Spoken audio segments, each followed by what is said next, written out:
Boa tarde, pessoal. Hoje nós estamos aqui novamente com a doutora Maria Gorete Barberino, ela que é farmacêutica bioquímica, mestrada e doutorada em biotecnologia e saúde, consultora de microbiologia, para falar de um tema super importante. Hoje a doutora vai falar para a gente, explicar um pouco mais sobre as doenças fúngicas, né? As infecções fúngicas invasivas, o diagnóstico microbiológico. Doutora, é uma honra tê-la aqui novamente no nosso canal. Muito obrigada pelo seu tempo e a palavra está com você. Obrigada também pelo convite. Eu acho muito bom esse canal de vocês. Eu acho que alcança um número grande de profissionais, né? Eu escolhi esse tema até porque é um tema extremamente relevante, né? E a gente fala muito hoje sobre resistência bacteriana. Claro, uma catástrofe, assim, a previsão que a gente tem da gente chegar a não ter antibiótico para infecções muito simples, mas a gente deixa muito de lado as infecções fúngicas, que são infecções que têm uma mortalidade alta, principalmente em pacientes imunocomprometidos, a mortalidade chega a 70%, 80%, e muitas vezes o diagnóstico não é feito de uma forma que leva ao médico uma escolha de um antifúngico adequado em tempo adequado também. Então, a gente vai falar principalmente das infecções fúngicas invasivas que ocorrem dentro dos hospitais. Então, algumas considerações é que a gente sabe que existe um aumento nos últimos anos, né? Eu acho que o diagnóstico também foi melhorado, né? Dessas infecções, principalmente na população de pacientes imunossuprimidos, né? Tanto adultos como pediátricos. Entre os fungos, a prevalência maior é de Aspergillus e Cândida, principalmente Cândida, causando candidemia nesses pacientes.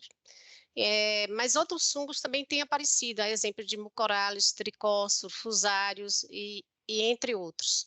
Então, o diagnóstico dessas infecções, na realidade, não é feito com a metodologia única, né? É uma combinação de ferramentas de diagnóstico, né, que tem sido aplicada.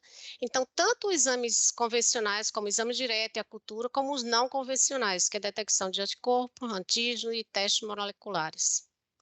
E qual a incidência dessas infecções, né? E, na realidade, é difícil a gente determinar a verdadeira incidência, porque uma grande proporção de pacientes desenvolve febre, sinais de infecção, mantendo culturas negativas, né? A cultura muitas vezes não tem uma acessibilidade tão grande.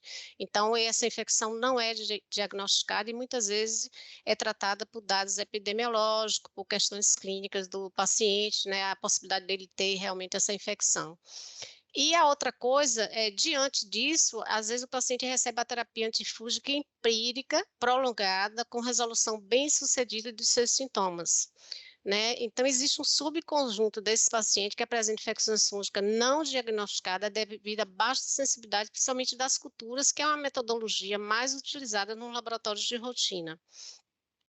E quais as causas dessa alta taxa de mortalidade? Como eu falei, dependendo do sítio e do fungo, você pode até ter, e o paciente também, você pode até ter 70% até 80% de mortalidade, né?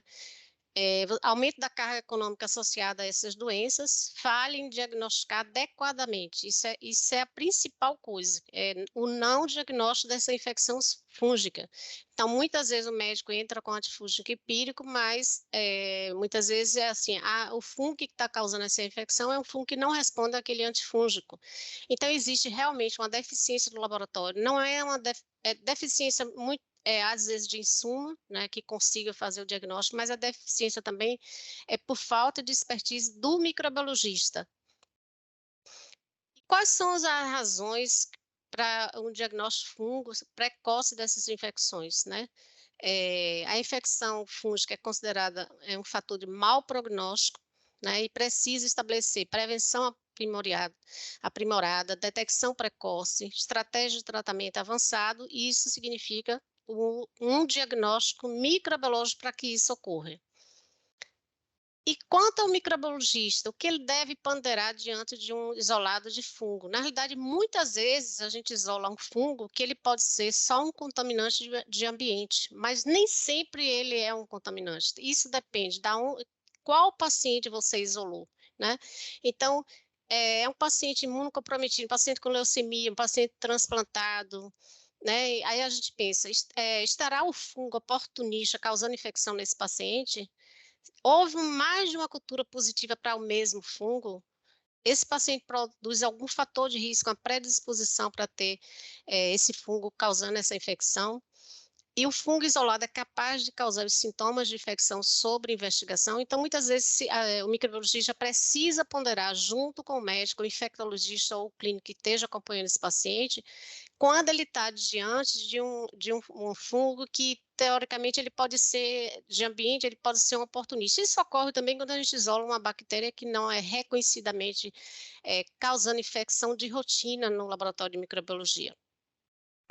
E quais as metodologias de diagnóstico das infecções fúngicas? Então, a gente tem as metodologias convencionais, que é o exame direto para você verificar essas estruturas, e muitas vezes você consegue já dar um diagnóstico presuntivo dessas infecções fúngicas, a exemplo de um paracoco, uma lesão que você colhe na mucosa do paciente, um escarro. Então, pelos elementos que você encontra no exame direto, que às vezes não demora nem uma hora para você já pode sugerir que pode ser um paracoco, uma cândida. Então, muitas vezes o exame direto já norteia o médico para o tratamento. A cultura e finalmente, o antifungigrama, que normalmente o laboratório faz muito mais das leveduras. Mas você tem o diagnóstico sorológico, que é pesquisa de antígeno. Você tem hoje pesquisa de antígeno para criptococo, histoplasma, você tem a galactomanana, você tem beta-D-glucana, e você tem os testes moleculares, que a gente sabe que nem sempre está de alcance para todos os laboratórios, que é o PCR da amostra clínica, né, seja tecido ou então isolado da cultura. O que avançou muito na microbiologia no geral, tanto para bactéria e fungo, são os testes imunocromatográficos, que é um teste extremamente rápido, que às vezes do soro do líquido do paciente, você pode fazer um diagnóstico rápido de uma infecção fúngica. Quais são os aspectos importantes para um correto diagnóstico microbiológico? A coisa fundamental é a experiência do profissional que vai executar esse exame, né? Mas também uma adequada comunicação entre o clínico e o laboratório. Isso é essencial para o direcionamento do exame microbiológico, né? Qual é a suspeita clínica daquele paciente? Qual é a epidemiologia, né, da história da doença desse paciente? Então, tudo isso pode ajudar o laboratório a ter um direcionamento para esse diagnóstico. Um segundo ponto importante: a amostra deve ser coletada com meios utilizados para transporte e armazenamento dessas amostras. Isso são fatores pré-analíticos, não só para a cultura de fungo, mas a gente sabe para todo um laboratório, esses fatores são considerados importantes para o sucesso do isolamento, a identificação do agente etiológico dessa infecção fúngica. Pré-junção de diagnóstico. Isso pode auxiliar no direcionamento de análise laboratorial e tempo de resposta ao clínico pelo laboratório. Ou seja, o clínico, para dizer, esse paciente, eu tenho uma suspeita de histoplasmose, eu tenho suspeita de uma candemia, então isso pode direcionar o laboratório.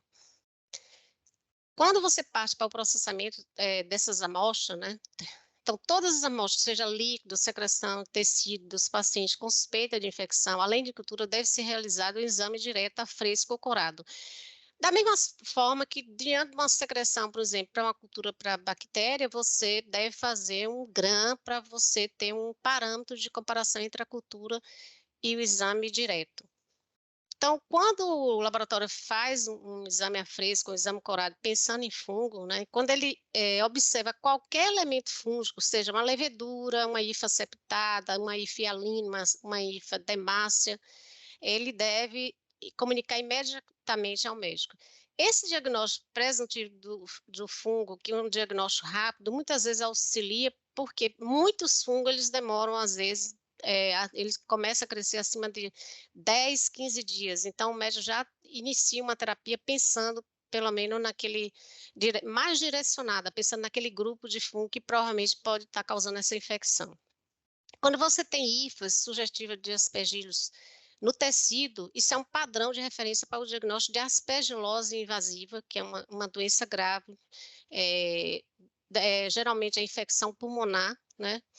Você tem uma hifa, você pode sugerir ao médico que existe uma possibilidade de aspergilose, né? Embora o diagnóstico definitivo só é fechado quando você tem a identificação do fungo pela cultura.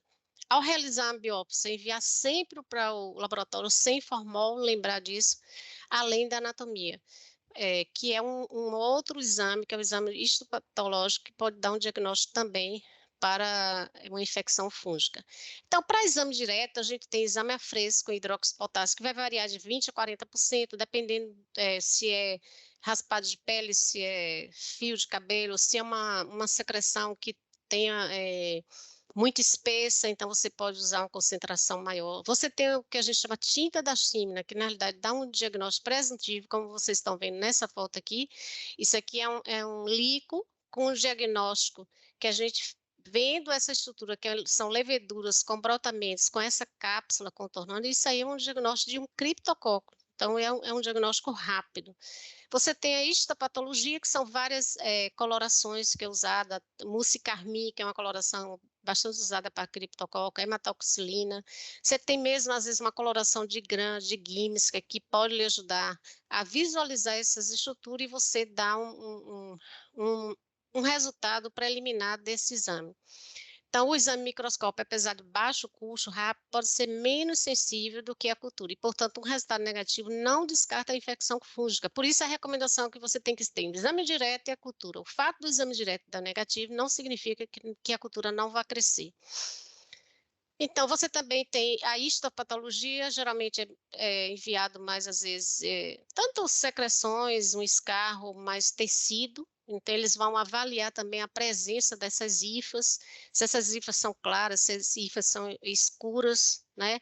E fornecer pista, né, diagnóstica para haver uma identificação do agente causador.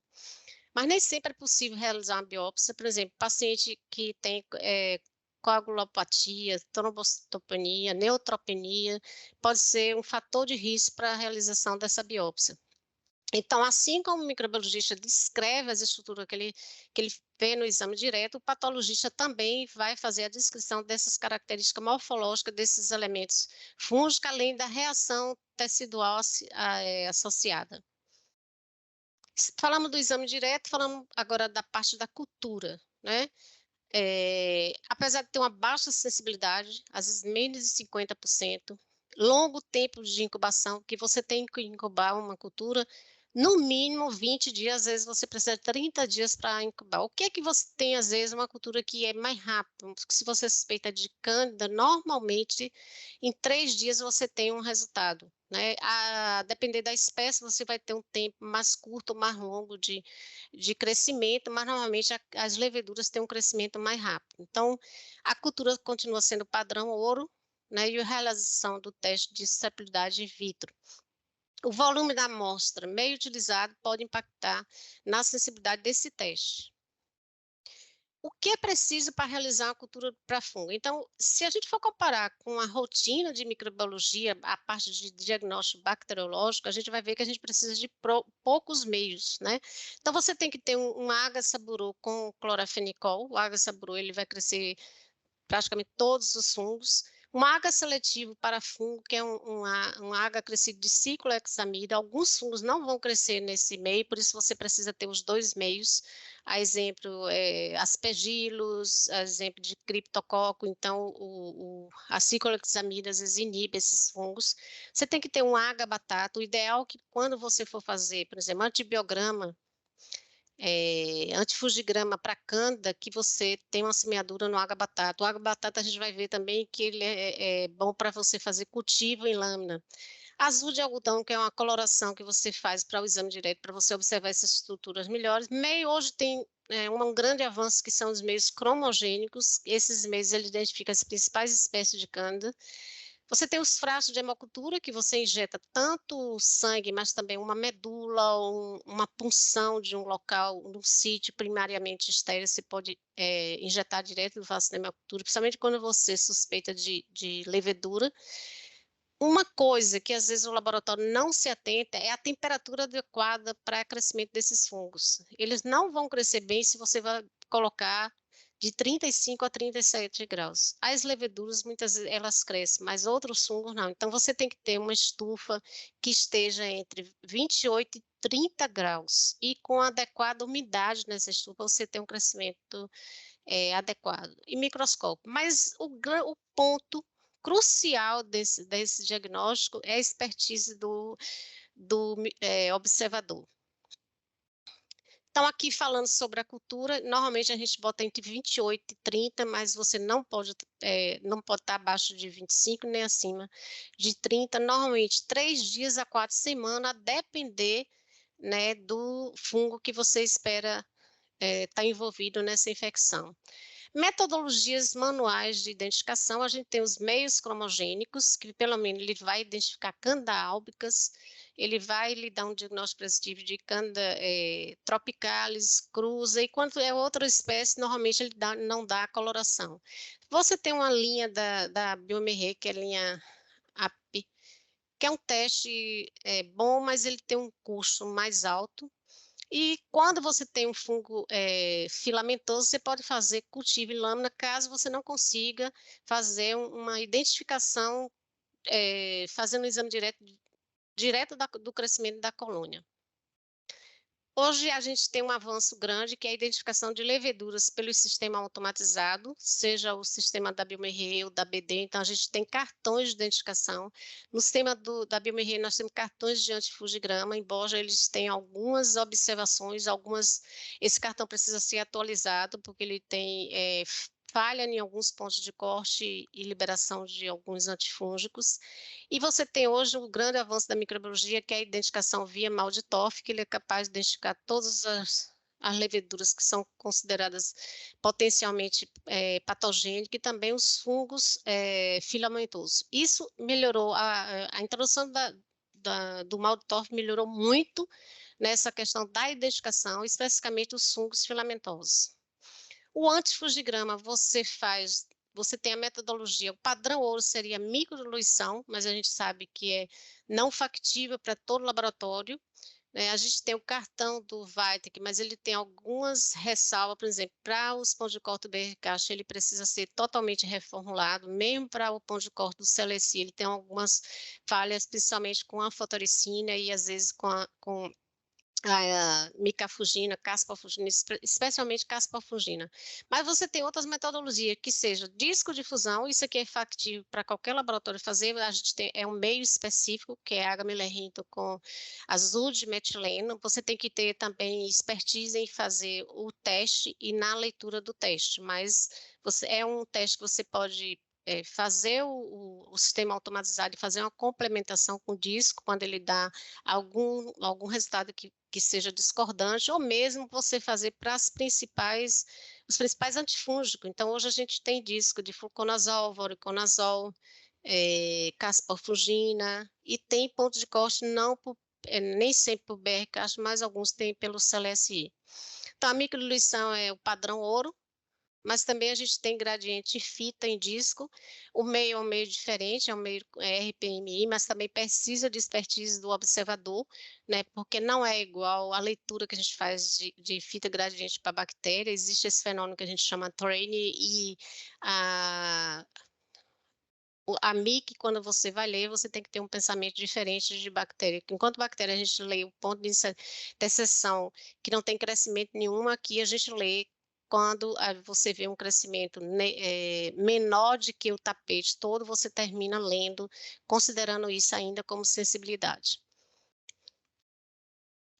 Falando um pouco agora dos fungos filamentosos, a identificação. Então, o crescimento vai de 4 a 14 dias, exceto para fungo de ambiente. Por exemplo, aspergillus, penicílio, você em até 3 dias você tem um crescimento. A primeira coisa que você vai avaliar são aspectos macroscópicos da colônia, textura, pigmentação.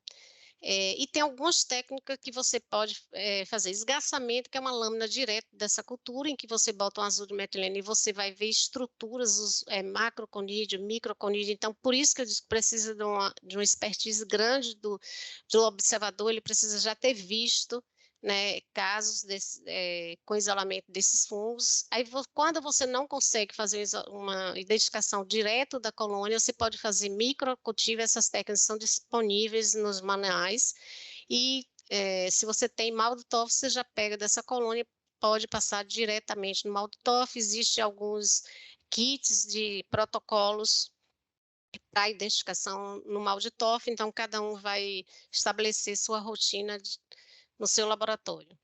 Então, a identificação, quando você não tem o mal de TOF, né, primeira coisa que você vai ver é essas hifas no exame direto, são hifa hialina, que são hifas transparentes, ou hifa demassa, que são hifas que têm pigmentação própria, isso aí já vai para outro grupo de fungo, mas você vê o aspecto da colônia e você vê macro e micro conídeos. Então, fungo às vezes é tão subjetivo que os livros trazem sugestão. Por exemplo, aqui é uma Sporotrix, ele traz uma sugestão que esses conídeos se arrumam em forma de margarida. Então, veja que realmente a gente tem que ter uma vivência grande para você chegar a uma identificação sem um mal de TOF, ou sem fazer um PCR, outra metodologia mais avançada. Então, aqui é identificação pelo mal de TOF, geralmente você pega da colônia até mais nova, iniciando, essa daí já é uma colônia mais, um crescimento maior, então quanto mais início de crescimento, mais a identificação é mais rápida. Partindo agora para as principais infecções fúngicas invasivas, né? A gente já falou um pouco sobre exame direto, a cultura, os cuidados sobre a infecção do paciente, dados clínicos, epidemiologia desses pacientes que são mais susceptíveis a essas infecções. Principal infecções fúngicas que a gente tem no dia a dia no laboratório são as candidias invasivas, somente a Candida e hemocultura, né? A candidemia. Veja que ela corresponde a 70% a 90% de todas as micoses invasivas dentro dos hospitais. E cerca de 95% são causadas por 5 espécies: Candida albicans, o complexo parapsilose, que tem parapsilose, metapsilose e ortopsilose, Candida glabrata, tropicalis e a cruzei. Praticamente a gente tem a maior frequência, mas claro que existe outras espécies que também a gente isola dentro do laboratório. A exemplo da dubliniense, guilhermone, lusitânia, norvegenses, rugosa, né? Tudo pode causar, mesmo que sejam infecções esporádicas, mas também elas podem estar envolvidas nessas infecções invasivas. Para o diagnóstico de candidíase invasiva, você tem a cultura, que pode ser partindo da hemocultura, cultura de biópsia de líquidos, mas você tem o exame direto também, seja o grão ou histopatologia, ou mesmo o exame direto a fresco, sem coloração. Você tem alguns biomarcadores, que é 1, 2, 3, beta-glucano. Você tem possibilidade de fazer detecção de antígeno. Você tem possibilidade de fazer testes moleculares, né? Exemplo, PCR, T2, o Filmorey. E tem hoje em dia, que são testes mais rápidos, que são os imunocromatográficos. A hemocultura, no caso da escandemia, continua sendo o padrão ouro. O tempo de positividade vai variar de 1 a 7 dias, com a média de 2 a 3 dias, e com a espécie. Veja que uma Candida albicans, ela só cresce a partir de 8 horas, uma Candida glabrata a partir de 40 horas, por isso, se justifica com a hemocultura para fungo, você estabelecer um prazo de 15 a 20 dias para crescimento de incubação, para você ter um resultado final. Existe uma baixa sensibilidade, apenas em torno de 50%, né, vai ser positivo. Pense que são hemoculturas que são indicadas como pacientes suspeitos de ter infecção fúngica, e mesmo assim apenas 50% vai crescer. Né? Isso pode ser, esse percentual pode ser menor se o paciente estiver usando um antifúngico prévio. Quais são os fatores que contribuem para essa positividade? A baixa positividade seria volume do sangue, número da amostra, tipo de meio, metodologia utilizada, se usa método manual, automatizado, tamanho de inóculo e a espécie, como a gente falou, de Candida, que algumas têm maior dificuldade de crescimento. Em outros sítios, né, então, se você tem uma infecção, uma pneumonia primária por Candida, é uma condição extremamente rara, normalmente se considera que é uma colonização ou contaminação da via aérea. Muitas vezes o paciente tem infecção esofagiana, e aí, ao coletar a amostra, você vê a presença de Candida, mas normalmente a gente diz na rotina laboratória que Candida não causa infecção pulmonar. o diagnóstico de pneumonia por Cândida, baseado apenas em dados microbiológicos, é incorreto, então não é a cultura que vai definir se aquele paciente pode ter essa infecção, que é raramente encontrada em pulmão. Cândida na urina, né? A importância do isolamento é questionável, na maioria das vezes é colonização, não vai gerar um tratamento, mas o laboratório deve sinalizar que existe cândida na urina, uma urocultura positiva para cândida, e muitas vezes no material de trato respiratório, porque isso sinaliza para o médico que pode ter uma candidíase invasiva ou não, que aquele paciente pode ter, ali seja só uma extensão de um foco primário de uma verdadeira infecção por cândida, que a gente chama Candida score. Então, na realidade, a gente libera, mas não faz esse antibiograma, mas sinaliza ao médico que ele pode ter uma infecção invasiva em outro sítio.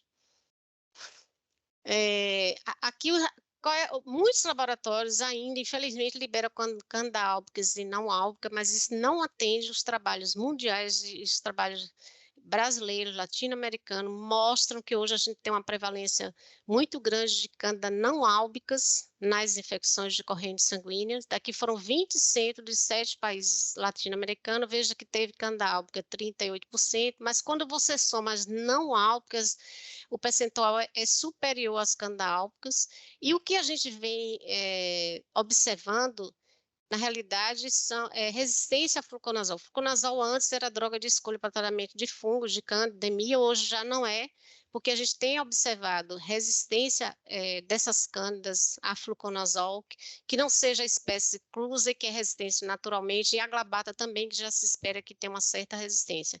Então, o laboratório hoje já não atende o laboratório liberar como cândida albicans e não álbicas, que a maioria das candidemias vão ser por cândida não álbicas, e o antifungigrama também é importante realizar, porque a gente tem, ao longo do tempo, observado uma mudança desses perfis. Isso aqui é um estudo lá de um hospital aqui de Salvador, a gente até fez uma atualização ultimamente, mas veja que foram 388 casos de candidemia, isso aqui até 2017, uma média de 49 casos no ano, maior número de candidemia associada a cândida não álbicas. Veja que esse em verde é não álbica. Em 2017 a gente teve 80% das candidemias eram por cândida não álbica, só para enfatizar a necessidade do laboratório em especificar a espécie dessas cândidas isoladas nessas infecções fúngicas. A gente também tem que pensar em criptococo, muitas vezes cresce não só no líquido, mas a gente pode observar no sangue do paciente, que são leveduras, né, com brotamentos, mas você precisa fazer, às vezes, uma tinta da China, uma cultura, e hoje já tem um imunocromatográfico que você faz do soro do líquido em menos de 1 hora, porque 15 minutos depois o teste já, isso aqui é o controle, isso aqui é um teste positivo para criptococo. Você tem, basicamente, os mais frequentes é GAT e o criptococo neoformas. Ele causa infecções de corrente sanguínea, pulmão, pele, meningite, entre outros. O exame direto pode ser, o diagnóstico pode ser com exame direto, uma simples tinta da China, ou detecção de antígeno, né, em fluidos corporais e cultura. Um fungo, uma levedura que tem crescido bastante, principalmente em pacientes, seja paciente diabético, uso de corticoide, paciente transplantado, paciente com neutropenia febril, é Trichospora sarri. Ele é o mais prevalente entre os tricós, pode causar uma doença invasiva com mortalidade, veja, superior a 80% a depender da gravidade e do fator de risco desse paciente.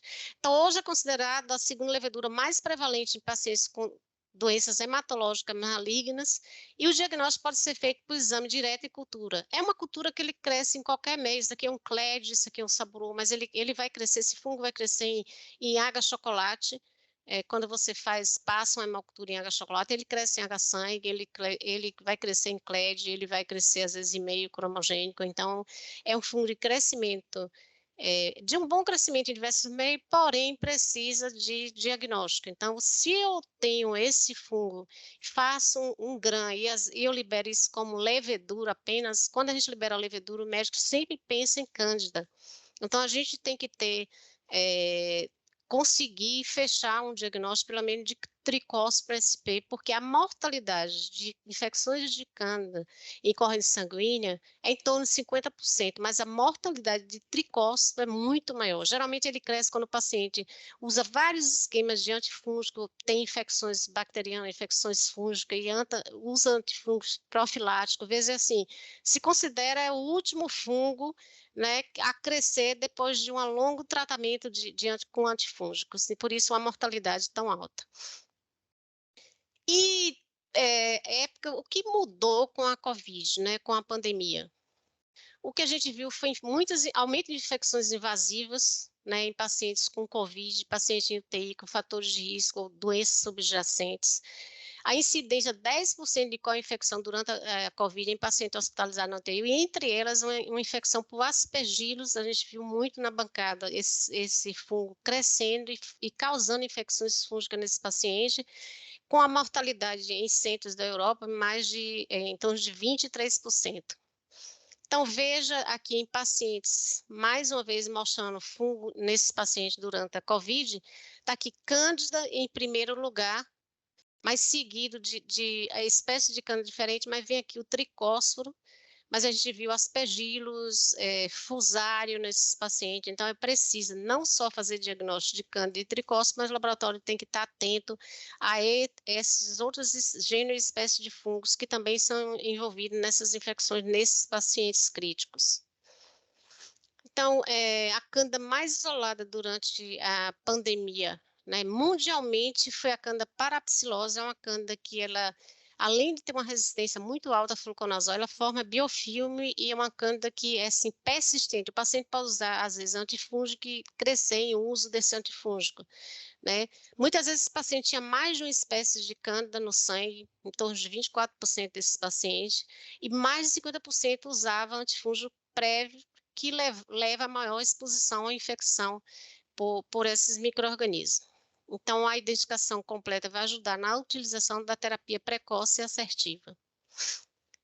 E aqui a gente chamando a atenção de Candida auris. Candida auris, na realidade, já tem em alguns estados do Brasil, mundialmente é considerada também uma situação bastante crítica, né? Existe um alerta mundial, né?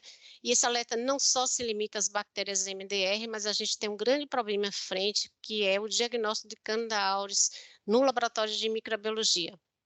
Então, ela é considerada, além de Candida auris, a gente tem outras espécies de fungos emergentes, né? Então, a gente considera Candida auris e esses fungos como os fantasmas que assustam os hospitais brasileiros.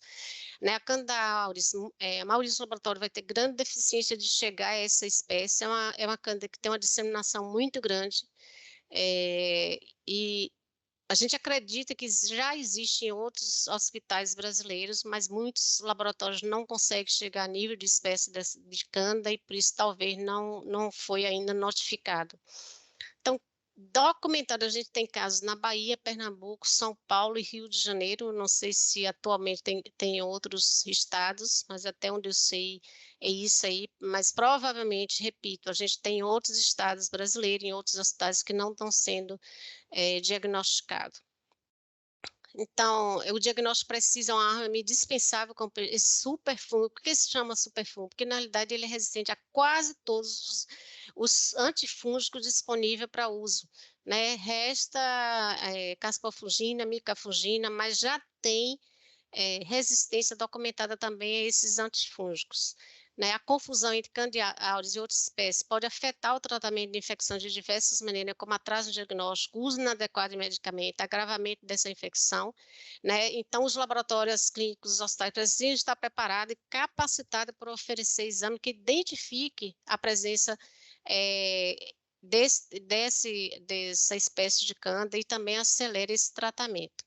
Então, a gente tem vários problemas na identificação. Veja que o sistema automatizado, eles podem identificar espécies diferentes, até gênero diferente. Por exemplo, a linha, o Fênix, ele pode liberar como Candida catenulata, Candida hermulone, mas a linha microscan também pode chegar até liberar como Rhodotola. A gente tem O manual, o AP20C, também pode errar na identificação. Vários testes com problema. O Vitek também com problema na identificação. Sim, eles estão se ajustando cada vez mais para conseguir identificar com precisão esses micro-organismos a nível de sistema automatizado, manuais, factíveis de serem instalados na maioria dos laboratórios.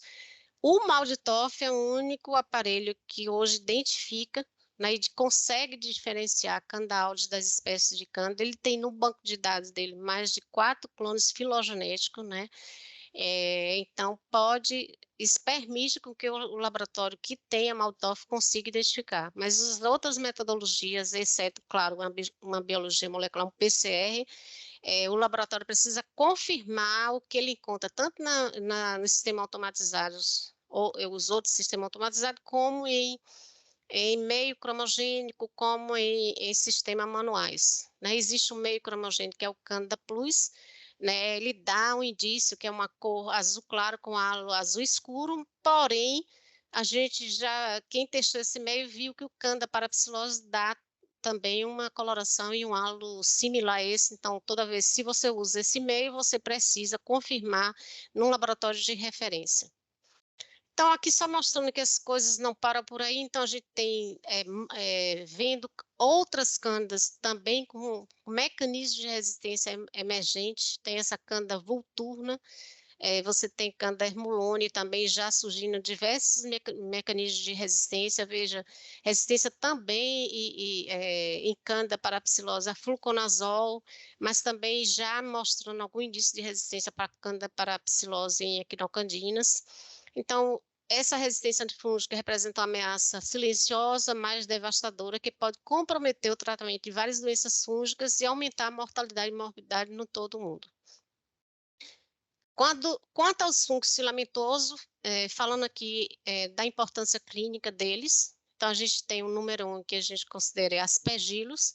O aspergillus ele pode dar infecção também em paciente imunocompetente, muitas vezes o paciente pode ter rinite por aspergillus também, paciente que tem muita alergia, mas você também pode ter, pessoas que usam lente de contato pode ter infecção por aspergillus também.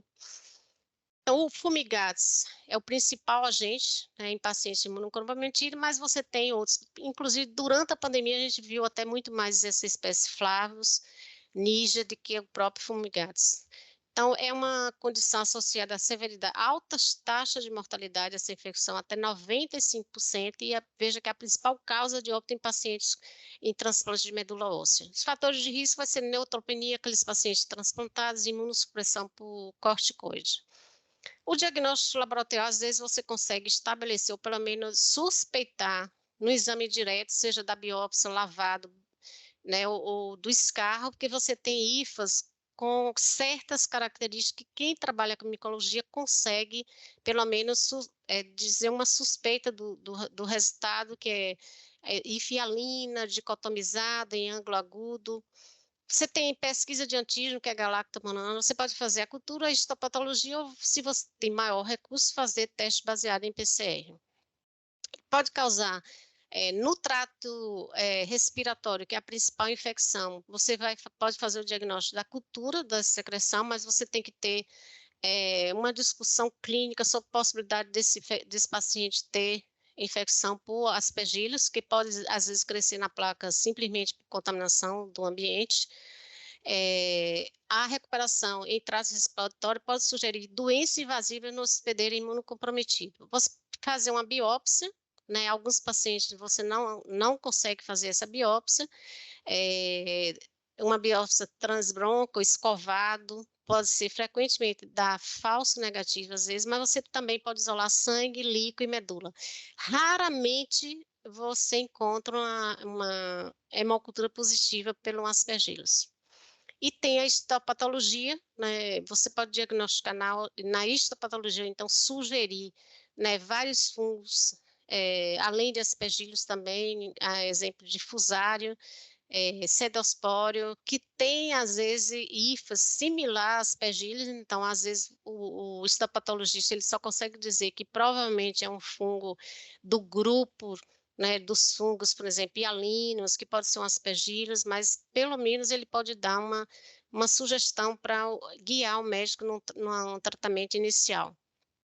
Então, vai ser o diagnóstico laboratorial, cultura histopatológico, onde se vê a invasão do tecido por hifa. Isso é uma evidência definitiva dessa aspergilose invasiva. Veja, não só a cultura isoladamente, mas às vezes você precisa ver hifas no tecido. A cultura em si, ela apresenta baixo valor preditivo positivo, né? Em torno de 72%, que pode ser ainda menor em pacientes hematológicos ou em terapia antifúngica. A hemocultura é de utilidade limitada em virtude de resultado negativo, mesmo quando o paciente tem infecção disseminada. Mas você tem hoje teste imunocromatográfico, veja que são a mesma teste similar àquele de criptococo, em que você detecta anticorpos, através de anticorpos monoclonais, um teste que em 15 minutos você pode ter uma resposta, né? Não tem reação cruzada, tem uma sensibilidade, especificidade, às vezes você pode fazer no soro, é uma sensibilidade e especificidade considerável, né? E no lavado bronco, veja que a sensibilidade é bem maior, claro que é a metodologia que você vai ter um material mais invasivo, muitas vezes. Outro fungo que a gente tem que se preocupar, somente em pacientes imunocomprometidos, pacientes com transplantado, é fusariose, né? O fusário é uma infecção invasiva alta, mas raramente o paciente sobrevive, né? Você pode fazer sim o diagnóstico por hemocultura, 40% desses pacientes, mas você pode ter um aumento dessa positividade quando você realiza, às vezes, biópsia de lesões cutâneas. Muitas vezes o paciente apresenta lesões cutâneas, se faz uma biópsia, você já faz o diagnóstico de fusário, e muitas vezes lesões nas unhas também daqueles pacientes, né? Então, o diagnóstico também vai ser exame direto e cultura, né? As hifas vão se assemelhar muito às aspergilos. Você tem mucormicose, na época da pandemia a gente teve um aumento mundial desses fungos, que são rizomucos, muco, absídia. Tem pouca sensibilidade na cultura de escarro, né? Então o diagnóstico é esses fungos pertencem ao grupo da zigomicose. E o diagnóstico final vai ser exame direto e cultura, e depende, então, da confirmação, às vezes, da histopatologia e da confirmação na cultura. Alguns biomarcadores que, às vezes, os laboratórios conseguem estabelecer na rotina, você tem galactomanana, que é um teste que é comum para você tentar fazer um diagnóstico de aspergilos, porque ele é um polissacarídeo da parede celular do aspergilos, liberado nos tecidos do hospedeiro e infectados durante o crescimento da hifa. Mas pode ter reação cruzada com outros fungos, por exemplo, fusário, penicílio, histoplasma. Pode ser detectada em média de 5 a 8 dias antes da manifestação clínica do aspergilo. Então, a galactomana pode dar positivo, o paciente ainda não tem infecção, mas isso vai ajudar no diagnóstico precoce dessa infecção. Então, é considerado uma ferramenta útil para o diagnóstico de aspergilose invasiva, podendo ser usado para monitorar a eficácia também da terapia antifúngica. E ele deve não só ser utilizado sozinho, mas em conjunto com achados radiológicos e microscopia direta. Você pode fazer no soro ou no lavado, veja que o valor de referências católicos para positivo são diferentes entre soro e lavado.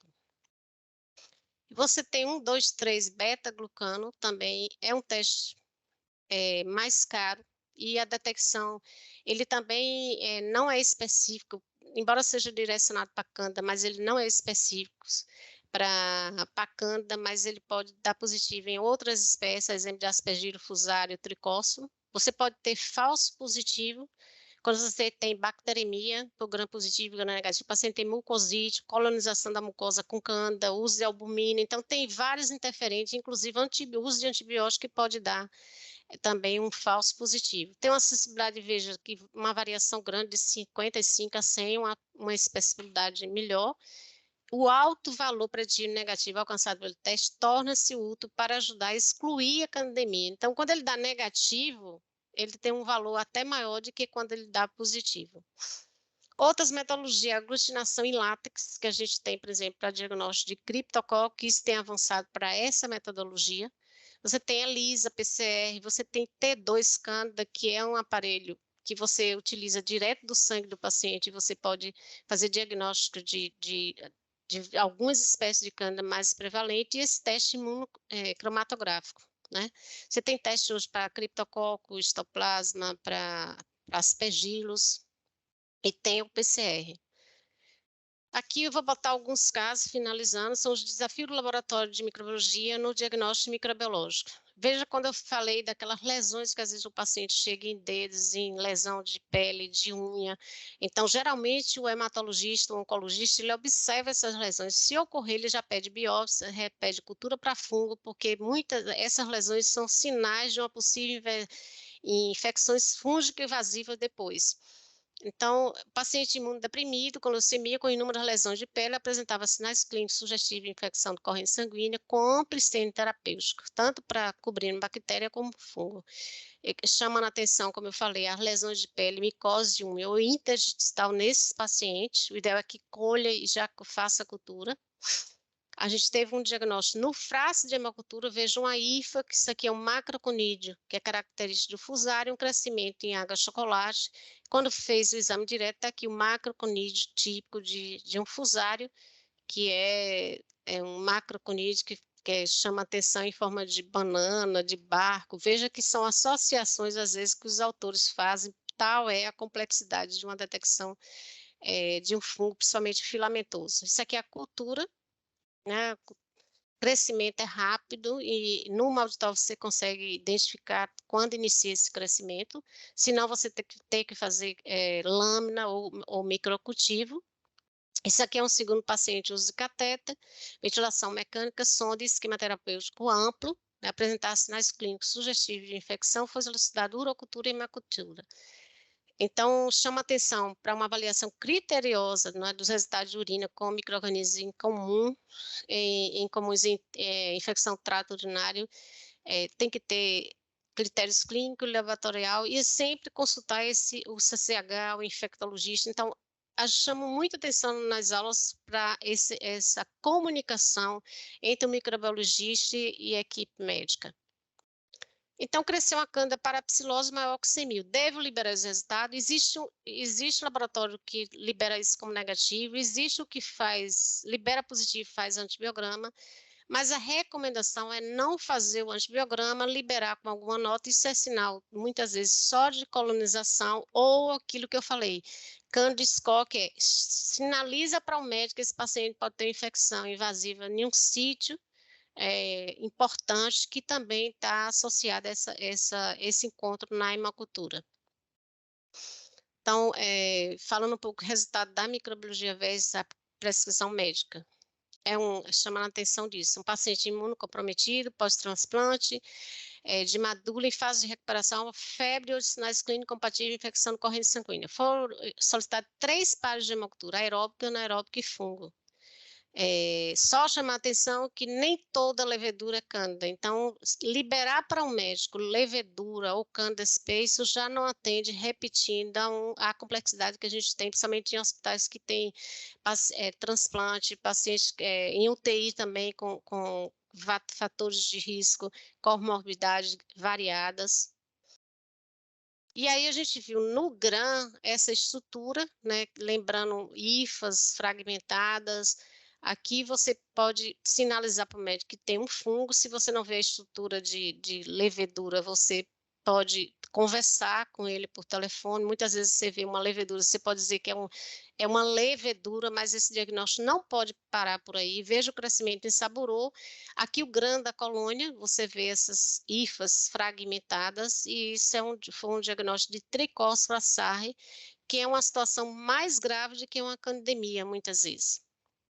Aqui um paciente diabético, lesão no palato e seios nasais, realizada a biópsia e cultura, e lembrar que nem todo fungo de crescimento rápido é contaminante. Muitas vezes o laboratório, por falta de expertise, cresceu na placa, em 3 dias ele libera negativo e diz que foi contaminante de ambiente. A gente tem que parar para ver dados clínicos do paciente, quem é esse paciente, qual o fator de risco que ele tem, né, o que é que ele está usando, qual é a doença de base dele, né, para a gente descartar esse fungo, mas junto, claro, com a conversa com o médico que está acompanhando, para a gente descartar como um contaminante ou a gente considerar como um patógeno oportunista. Então, esse paciente aqui é uma histopatologia, o histopatologista logo ele pode dizer, dados dessa IFA, dessas características de IFA, que pode sugerir essa doença, que é a zigomicose, em que tem alguns fungos nesse grupo.